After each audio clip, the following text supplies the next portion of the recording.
Hey guys, this is Manas. Welcome to all. So ఈ వీడియోలో మనం ఏం తెలుసుకుంటామంటే అసలు బ్యాక్లాగ్స్ అనేవి మ్యాటరా కాదా మీ అబ్రాడ్ అడ్మిషన్కి. అది మీరు ఇది కెనడా అవ్వచ్చు, యూఎస్ అవ్వచ్చు, యూకే అవ్వచ్చు, ఏ కంట్రీ అయినా సరే బ్యాక్లాగ్స్ మ్యాటర్ పడతాయా లేదా. ఒక మ్యాటర్ అయితే దానికి ఏం చేయాలి, మ్యాటర్ కాకపోతే మీరు ఎలా ప్రికాషన్స్ తీసుకోవాలి అనేది ఈ వీడియోలో మనం డీటెయిల్గా తెలుసుకుంటాం అనమాట. సో వీడియోలోకి వెళ్ళే ముందు మీ నుంచి ఒక లైక్, షేర్ అండ్ సబ్స్క్రైబ్ అయితే నాకు కొంచెం బూస్ట్గా ఉంటుంది. Thank you guys. సో ఇంకా వీడియోలోకి వస్తే, సో బ్యాక్లాగ్స్ అనేవి మ్యాటరా కాదా. సో దాని ముందు వెళ్ళాకంట మీకు ఎన్ని బ్యాక్లాగ్స్ ఉన్నాయి అనేది మ్యాటర్ అనమాట. సో దాన్ని బట్టి మీరు కంట్రీ డిసైడ్ అవ్వచ్చు. ఫర్ సపోజ్ మీకు 2 or 3 బ్యాక్లాగ్స్, అది మీరు క్లియర్ చేసి వచ్చు ఫస్ట్ అటెంప్ట్లోని, లేకపోతే రీ టైమ్స్ అయినా రాయొచ్చు. బట్ 2 or 3 బ్యాక్లాగ్స్ ఉన్నట్టయితే యూఎస్ఏ ఇస్ బెస్ట్. 5 వరకు ఆర్ 6 వరకు అయితే కెనడా ఇస్ బెస్ట్. నెక్స్ట్ ఒకవేళ 8, 9, 10 ఆర్ ఇంకా ఎక్కువ అయితే యూకే ఈజ్ బెస్ట్.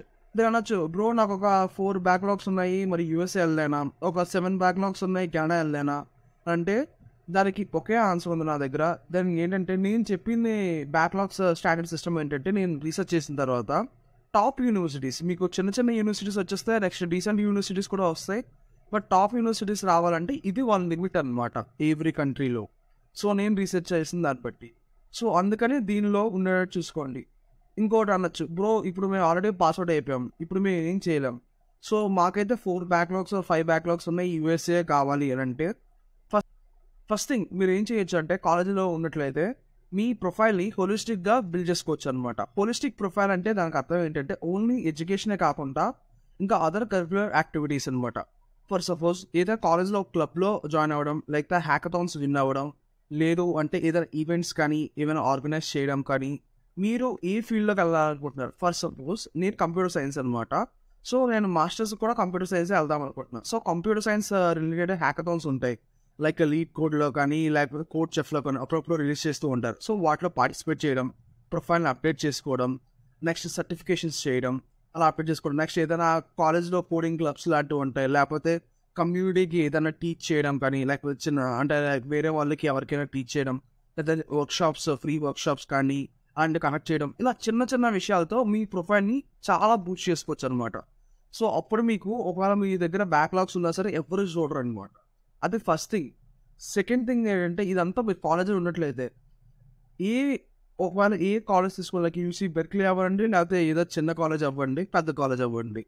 సో ఆ కాలేజ్ ఏం చేస్తుందంటే మీ యొక్క లాస్ట్ ఆ 30 to 40 క్రెడిట్స్ అనేవి ఎలా ఉన్నాయని చూస్తుంది. మన కాలేజ్లో చూస్తే మనకు దాదాపు మా కాలేజ్లో అయితే ఎలా అంటే 150+ క్రెడిట్స్ ఉంటాయన్నమాట. 150, 180 ఆ రేంజ్లో ఉంటాయన్నమాట. సో బీటెక్ మొత్తం కలిపి 4 years. సో మీరే కనుక మీ కాలేజ్లో ఉంటే లాస్ట్ 40 క్రెడిట్స్లో మీకు ఎక్కువ మార్కులు వచ్చినట్టు చూసుకోండి అనమాట. కంపేర్ టు అంటే కర్వ్ అనేది ఆ పైకి వెళ్ళాలి కానీ కిందకి రాకూడదు అనమాట. అంటే ఫస్ట్ సెకండ్ ఇయర్లో సూపర్గా చదివి లాస్ట్ 2 yearsలో ఎలాగ కిందకి రాకూడదు అనమాట. బట్ ఫస్ట్ 2 years చదవకపోయినా పర్లేదు, బట్ లాస్ట్ 2 yearsలో పైకి రావాలి ఇవన్నీ. సో ఇలా చూసినట్టయితే వాళ్ళకి ఏం వస్తుందంటే, సో ఓకే ఫస్ట్లో ఏదో కొత్తలో జాయిన్ అయ్యాడు, వాడికి ఏం తెలియదు, బట్ లాస్ట్ 2 years అయితే మాత్రం బాగా చేసుకున్నాడు, సో అదే పెర్ఫార్మెన్స్ ఇప్పుడు మాస్టర్స్కి వచ్చినా రిపీట్ చేస్తాడు అని వాళ్ళు అనుకుంటారనమాట. సో సో ఇదంతా మీరు కాలేజ్లో ఉన్నప్పుడు చేయొచ్చు అనమాట, బ్యాక్లాగ్స్కి కంపల్సరీ చేస్తూ. సో ఇప్పుడు ఇంకోటి అడగవచ్చు, మేము కాలేజ్ పాస్అవుట్ అయిపోయింది, ఇప్పుడు ఏం చేయాలి ఇప్పుడు, మరి బ్యాక్లాగ్స్ని ఎలా కాంపన్సేట్ చేయాలి అంటే దానికి ఒకటే మార్గం, లైక్ వర్క్ ఎక్స్పీరియన్స్ అనమాట. సో మీ దగ్గర ఒకవేళ ఈ రెసిషన్ టైం వల్ల వర్క్ ఎక్స్పీరియన్స్ లేనట్టయితే సర్టిఫికేషన్స్ చేయండి. లైక్ AWS కానీ, లేకపోతే మైక్రోసాఫ్ట్ కానీ, గూగుల్ కానీ వాళ్ళు సర్టిఫికేషన్స్ ఆఫర్ చేస్తున్నారు. సర్టిఫికేషన్స్ చేయండి, అప్ స్కిల్లింగ్ చేసుకోండి, ఆ సర్టిఫికేషన్స్ లింక్డ్ఇన్లో యాక్టివ్గా పోస్ట్ చేయండి, మీ రెజ్యూమేలో కాలేజ్కి పంపించే దాంట్లో అది పెట్టండి. నెక్స్ట్ మీరు ఏదైతే సర్టిఫికేషన్ ప్రొవైడ్ చేస్తారు కదా లైవ్ ప్రాజెక్ట్స్, అవి గిట్హబ్లో పుష్ చేయండి. పుష్ చేసిన లింక్స్ అనేవి సేమ్ మీ రెజ్యూమేలో పెట్టండి. సో వాళ్ళకి అర్థం అవుతుంది అనమాట, ఈ 1 year ఆయన వర్క్ ఎక్స్పీరియన్స్ చేయకపోయినా సరే ఇన్ని ప్రాజెక్ట్స్ చేశాడు, ఇంత బాగా చేశాడు అని. నెక్స్ట్ రీసెర్చ్ పేపర్స్ కూడా వీలైతే చేయండి. రీసెర్చ్ పేపర్స్ ఇప్పుడు మనకి ChatGPT ఇవన్నీ వచ్చాయి కాబట్టి, సో ఇంటర్నేషనల్ వైజ్ కాకుండా అంటే IEEE కాకుండా ఇంకా వేరే వెబ్సైట్స్ ఉంటాయి, చిన్న చిన్న లోకల్ వెబ్సైట్స్. అందులో అయితే ఇంకో 3 to 4 monthsలో మ్యాక్సిమం ఈ పేపర్ పబ్లిష్ అయిపోతుంది ప్లాగరిజం లేకుండా. ఎలాగో ChatGPT మనకి ప్లాగరిజం ఫ్రీ కంటెంట్ రాస్తుంది. సో మీ రీసెర్చ్ పేపర్ చిన్న చిన్నగా తీసుకుని మీరు ఏ డొమైన్కి వెళ్తున్నారో ఆ డొమైన్లో రీసెర్చ్ పేపర్ చేయండి. సింపుల్గా అయిపోతుంది అనమాట 3 to 4 months.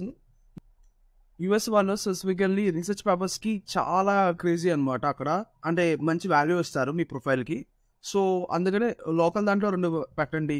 So research papers మీరు పెట్టినట్లయితే ఈజీగా మీకు మీ ప్రొఫైల్ బూస్ట్ అవుతుంది. సో ఇవన్నీ ఒక ఎత్తు అనమాట. ఇంకా అడగొచ్చు అనమాట, బ్రో ఒకవేళ నేను రీ టైమ్స్ రాశాను, ఇప్పుడు నా పరిస్థితి ఏంటి అంటే, ఒకసారి మీరు రీ టైమ్స్ రాసినా సరే మీ యొక్క కాలేజ్ ఉంటుంది కదా, ఈ కాలేజ్ కన్సోలిడేటెడ్ మార్క్ షీట్లో సిఎంఎంలో అక్కడ స్టార్లు పడుతున్నాయో లేవో చూసుకోండి. ఒకవేళ స్టార్లు పడినట్టయితే అక్కడ మనకు ఈజీగా ఐడెంటిఫై చేయొచ్చు.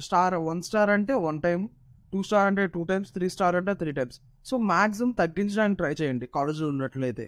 కాలేజ్ దాటొస్తే మనం ఏం చేయలేం. సో ఇది గైస్, అసలు బ్యాక్లాగ్స్ మ్యాటరా కాదా అంటే అది మొత్తం మీ బట్టే ఉంటుంది. బ్యాక్లాగ్స్ ఒకవేళ మీకు ఉన్నట్లయితే మీ ప్రొఫైల్ని బిల్డ్ చేసుకోవాలి. లైక్ జిఆర్ఈ స్కోర్స్ కానీ, ఐఎల్ స్కోర్ కానీ, నెక్స్ట్ మరి చెప్పినట్టుగా research papers, hackathons, projects, next certifications, work experience, ఈ రకంగా కాంపోజిట్ చేసుకొని హోలిస్టిక్ ప్రొఫైల్గా చేసుకోవాలన్నమాట. మన బ్యాక్లాగ్స్ లేకపోయినా ఇవి చేస్తుంటే ఇంకా మీ ఛాన్సెస్ ఇంకా పెరుగుతాయి అన్నమాట యూనివర్సిటీస్లో. సో ఇది గైస్, థ్యాంక్ యూ ఆల్.